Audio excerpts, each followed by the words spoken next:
Imagine stepping off a plane in a new country with nothing, no money, no connections, barely speaking the language. Now, imagine that in just a few years you build a company worth $4 billion. Sounds impossible, right? Well, that's exactly what Do Won Chang did. From working 3 jobs just to survive to creating one of the biggest fashion brands in history, this is the inspiring story of Forever 21's founder. Do Won Chang was born in 1954 in South Korea, a country still rebuilding from war. Life was tough. His family was far from rich, and like many young Koreans at the time, he dreamed of a better life. In 1981, at just 27 years old, he and his wife, Jin Suk, made a bold decision. With no money, no connections, and barely any English, they packed their bags and moved to Los Angeles in search of the American dream. But reality hit hard. The Changs quickly realized that life in America wasn't easy. To survive, Do Won worked 3 jobs at the same time, as a janitor, as a gas station attendant, and a coffee shop employee. He barely slept, working 16-hour days just to make ends meet. But instead of feeling hopeless, he was learning. As he worked at the gas station, he noticed something interesting. Many of the wealthiest customers were in the fashion industry.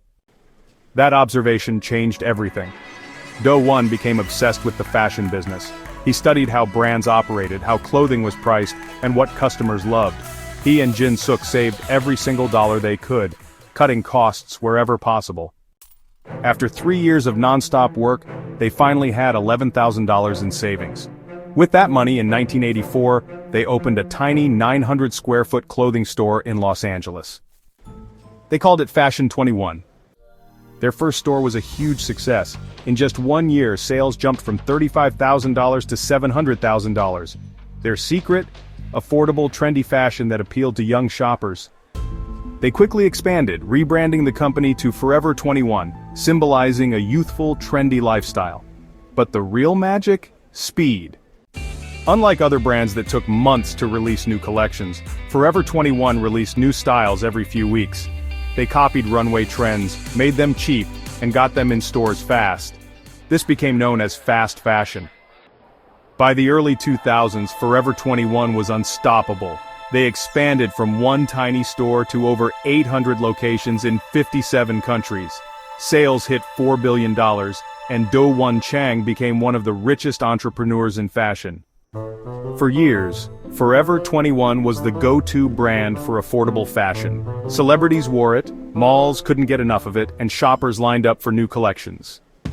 But then, things started falling apart. The fast fashion industry changed. New competitors like H&M, Zara, and online brands like Fashion Nova took over. Shopping malls started dying, and Forever 21 was slow to adapt to e-commerce. In 2019, Forever 21 filed for bankruptcy, closing hundreds of stores worldwide. It seemed like the empire Do Won built was collapsing. But this wasn't the end. In 2020, a group of investors bought Forever 21 and began revamping the brand. They focused on online shopping, new partnerships, and rebranding efforts. And Do Won Chang? Even though he stepped down, his legacy lives on. His story proves that with hard work, sacrifice, and smart decisions, anything is possible. From a janitor to a billionaire, Do Won Chang's story is proof that the American dream is real. But what do you think? Can Forever 21 make a full comeback? Or is fast fashion dying? Let us know in the comments. And if you enjoyed this video, make sure to like, subscribe, and turn on notifications for more inspiring success stories.